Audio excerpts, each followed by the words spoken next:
How many times have you set a goal, felt the fire in your gut, told yourself this is it, and then 2 days later found yourself stuck in the same loop?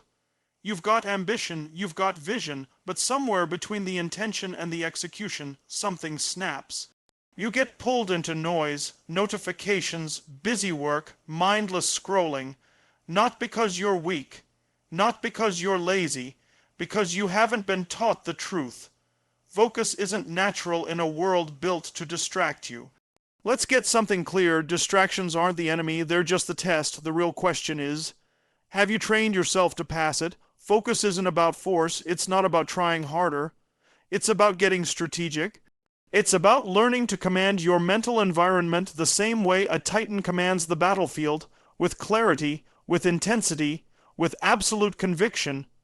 You see, every time you allow distractions to win, you're not just wasting minutes, you're delaying momentum.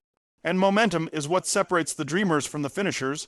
This isn't about managing time, this is about managing attention, because where your attention goes, your life follows, and when you learn how to protect that, how to sharpen it, how to weaponize it, you don't just make progress.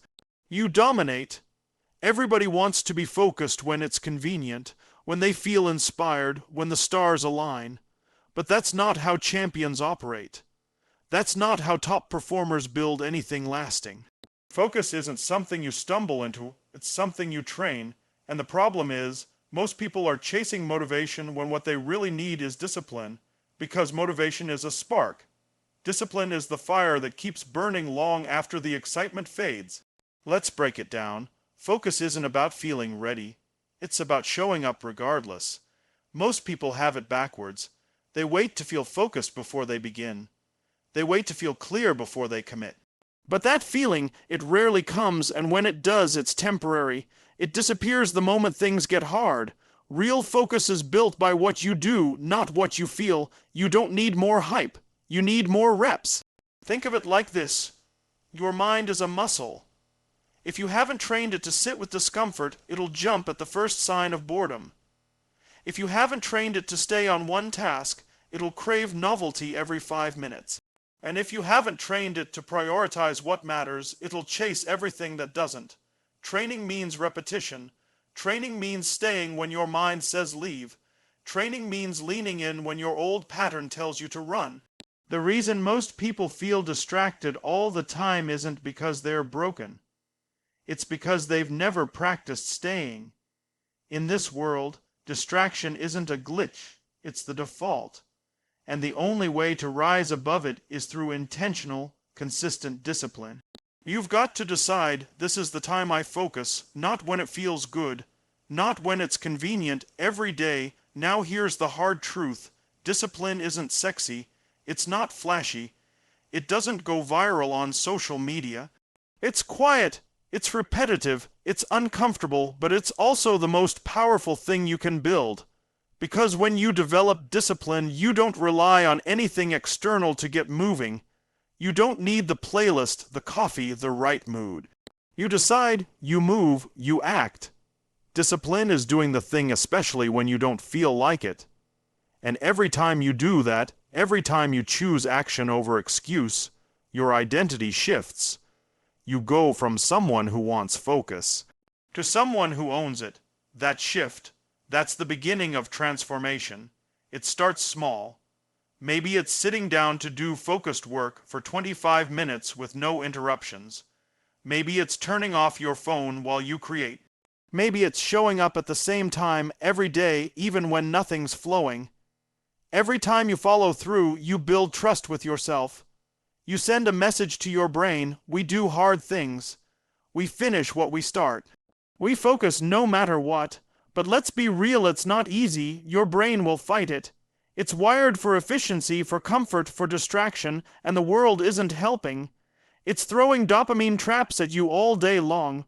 Notifications, messages, content, noise. Every time you resist that pull, you're building strength. You're proving to your nervous system that you're in charge. There's something powerful that happens when discipline becomes part of your identity. You stop needing permission, you stop negotiating with yourself. You don't say, I'll try to focus today. You say, this is who I am, this is what I do. That's the edge. That's the level most people never reach because they're too busy chasing the next quick fix. But when you train like this day in, day out, your focus becomes unshakable, and here's the key: discipline isn't just about restriction. It's about freedom. When you've trained yourself to focus at will, you don't waste time starting and stopping. You don't lose hours in distraction loops. You sit down, you lock in, and you produce. That kind of freedom, that's earned, that's built. And it starts with the decision to stop waiting for the right moment and to start training for it. You don't have a distraction problem. You have an attention training problem. Most people think distraction is something that happens to them, but it's not. Distraction is a habit. It's a conditioned response. It's your brain doing exactly what you've trained it to do over and over again. Seek stimulation. Avoid discomfort. Chase the next thing that feels good for a second and leaves you emptier than before. And the longer you let that pattern run your life, the deeper it gets wired in. Here's the truth. Every time you shift your attention to something meaningless, every time you react without thinking, you're reinforcing that loop. Your brain is learning this is how we operate. Click, scroll, switch, drift, repeat, and like any well-practiced habit, it gets easier with time. So much so that you don't even notice you're doing it anymore. You just wake up one day exhausted, unproductive, and frustrated because your attention has been leaking away for years. Not from one big decision, but from 1,000 tiny ones. You've got to own the reality that untrained attention becomes your biggest liability. Because where your attention goes, your time follows. Where your time goes, your life goes. And if your attention is constantly bouncing, so is your momentum. So is your progress. So is your clarity. And without those, you're never going to reach the levels of success you're capable of. Not because you're not good enough, but because your focus has been fractured into 1,000 little pieces. This is where it gets real. You can't fix a distraction issue by downloading another productivity app. You don't need another browser extension. What you need is to train your attention like a skill, like a fighter trains reflexes. Like a musician trains ear and rhythm, like a pilot trains for instinct. You build it deliberately. You strengthen it daily. You take back control of your mental bandwidth with structure, not luck. Start by noticing the patterns. When does your brain drift? What triggers it? What excuses do you tell yourself when you reach for your phone or bounce between tabs or convince yourself this will only take a second? That second costs you more than you think. Every interruption has a recovery cost. You don't just lose the moment, you lose the flow, and that momentum isn't easy to rebuild. That's why most people stay stuck. Not because they don't start, but because they can't stay. You have to create friction around distraction, make it harder, make it cost something, because right now, distraction is frictionless. It's effortless. It's designed to be that way. Your digital world is built to capture and monetize your attention. The system you're in does not care about your goals. It cares about your clicks, so you've got to rise above that. You've got to take your power back and say, my attention is not for sale. That's a decision. That's a boundary, that's ownership, and it starts small. Maybe it's turning off notifications for an hour. Maybe it's putting your phone in another room while you work. Maybe it's committing to single, tasking even when your mind screams for something new. That scream, that resistance, that's your training ground. That's the moment you build the muscle. Not when it's easy, but when everything in you wants out and you stay anyway. You breathe, you refocus. You keep going. This isn't about being perfect. This is about being aware, being intentional, catching yourself in the pattern and choosing differently. You don't need to eliminate all distraction forever. You just need to out-train it. You need more reps in focus than you have in reactivity, and that takes time, that takes consistency, that takes repetition, again and again, until the brain starts to learn this is the new normal. And don't underestimate the power of environment in this process. Your surroundings are constantly training your attention, whether you realize it or not. Clutter trains chaos, noise trains interruption. Open tabs, train overload. You've got to clean your field of vision. Set up your workspace to signal focus. Give your brain less to resist, less to sort, less to avoid. Let the space do some of the work for you. Clarity is power, and when it comes to focus, clarity isn't optional. It's everything. Most people don't lack drive. They don't even lack time. What they lack is direction, precision, a reason to stay locked in. The brain doesn't want to focus on vague goals or half-baked priorities. It wants to zero in on something that matters, something it can measure, something that tells it, this is the target, and we're not stopping until we hit it.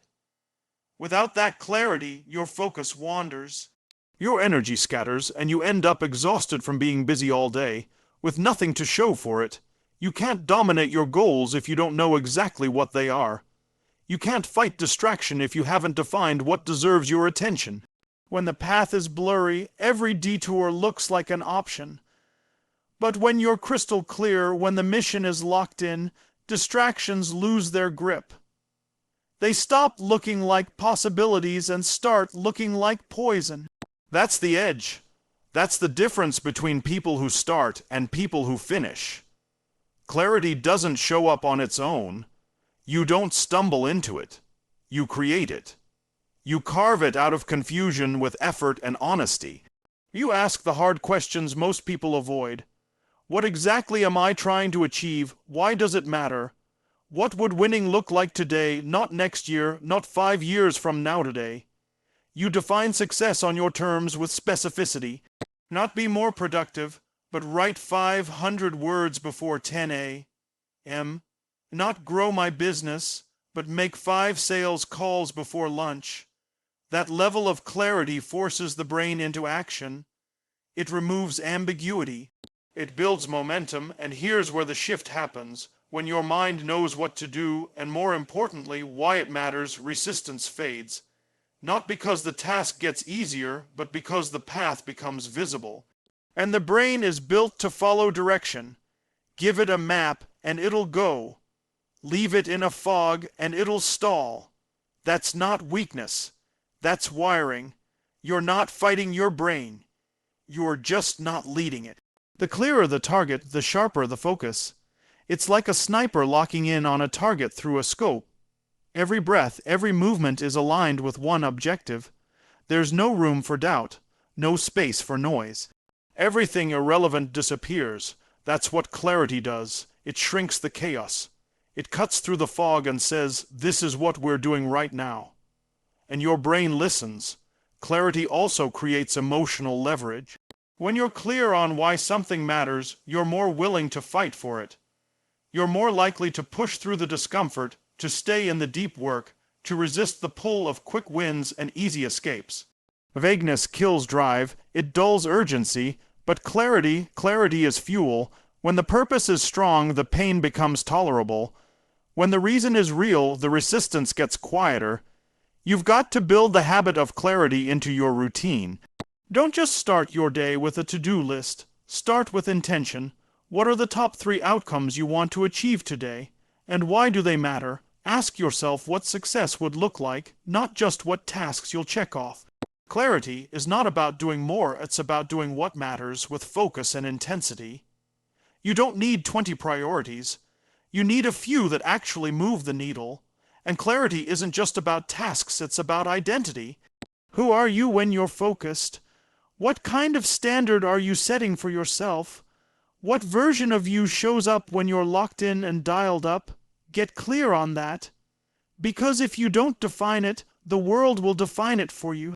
And the world doesn't want you focused. It wants you reactive, addicted, passive. You have to reclaim that power. You have to decide. When you get clear, decision-making gets faster. You stop wasting time guessing, hesitating, debating. You move with certainty. You execute with conviction, and the results follow not because you worked harder, but because you worked smarter, with direction, with discipline, with clarity. You stop doing things that look productive and start doing the things that are actually impactful. Momentum is the most underestimated force in focus. Everyone talks about motivation. Everyone talks about energy. But the truth is, Once you have momentum, you don't need hype. You don't need to talk yourself into action. You don't need to search for your purpose every morning. Momentum becomes the engine, and the way you build momentum isn't random, it's through ritual. Through consistent, repeatable behaviors that prime your brain, your body, and your emotions to lock in and execute without hesitation. You don't rise to the level of your goals. You fall to the strength of your systems, and your rituals are the system. The rituals you run each day are training your brain to either prepare for war or prepare for comfort. There's no in-between. If your mornings start with chaos, distraction, indecision, your brain is already fragmented before you've even started. But if you begin your day with structure, clarity, intention, you're already winning before the world throws its noise at you. This is what separates amateurs from pros. Amateurs wait for a good day to focus. Pros build good days through ritual. You need a pre-focus routine that tells your mind, this is what we do, this is how we show up. Whether it's a specific space, a certain drink, a moment of silence, movement, breathing, those cues become anchors. They flip the mental switch from scattered to centered. And the more consistently you hit that switch, the faster your brain associates that ritual with flow. Rituals aren't fluff. They're pattern recognition for your nervous system. When repeated, they bypass the need for internal negotiation. No more should I start now. Or maybe I need to get in the mood first. The ritual decides for you. It automates your focus response. Think of it like an athlete who steps into the arena. Same shoes, same warm-up, same mental trigger. That's not superstition, that's neurotraining, that's state control. And it works. Now here's what most people get wrong. They think rituals have to be big, elaborate, time-consuming. No. The most powerful rituals are simple, fast, and specific. You don't need an hour. You need intention. You need to repeat the right behaviors until your brain associates them with focus and flow. Whether it's a certain playlist, a notebook you write in before every deep work session, or a posture you snap into when it's time to execute, it's not the ritual itself, it's the meaning you attach to it. That meaning tells your brain, this is who we are now. This is what we do. And those small, consistent rituals lead to bigger patterns. Rhythm, because momentum thrives on rhythm. Your brain loves rhythm. It loves predictability. When you start working at the same time in the same way with the same cues, your brain gets faster at switching into focus mode. It stops resisting. It starts cooperating. And when you start stacking focus days one after another, you hit a level most people never touch. Not because you tried harder, but because you stopped starting over. The reason most people struggle to stay focused isn't because they can't concentrate, it's because they don't stay consistent. They break their momentum every other day, they show up strong, then disappear. They have great days, then 2 wasted ones. That's start. Stop pattern is what kills progress. You need to build so much consistency that focus becomes your new normal. That when you don't lock in, you feel off, you feel disconnected, that's the identity shift. Your rituals reinforce that identity. Every time you follow through, every time you honor your own routine, you're casting a vote for the kind of person who executes, the kind of person who finishes, the kind of person who dominates, not occasionally but daily, and that identity doesn't come from thinking about it. It comes from doing the work in the same way at the same time over and over again until it becomes automatic. And rituals don't stop once the work starts. You need focus rituals, triggers that pull you back when your mind drifts, a breath, a phrase, a physical reset. You need end-of-day rituals, ways to shut down, reflect, reset for tomorrow. Because the day doesn't end when the task is done. It ends when the system resets. That's how you build flow every day, not just when you're inspired. Momentum is earned through discipline. Rituals create that discipline. Not just in your schedule, but in your psychology, in your state, in your story. Because the most dangerous story you can believe is that focus is a feeling. It's not. It's a practice. And practice lives inside routine. You want to master focus. Don't just chase intensity. Build structure, build rhythm, Build rituals that make distraction the exception, not the default. That's how you lock in. That's how you scale your attention. That's how you dominate.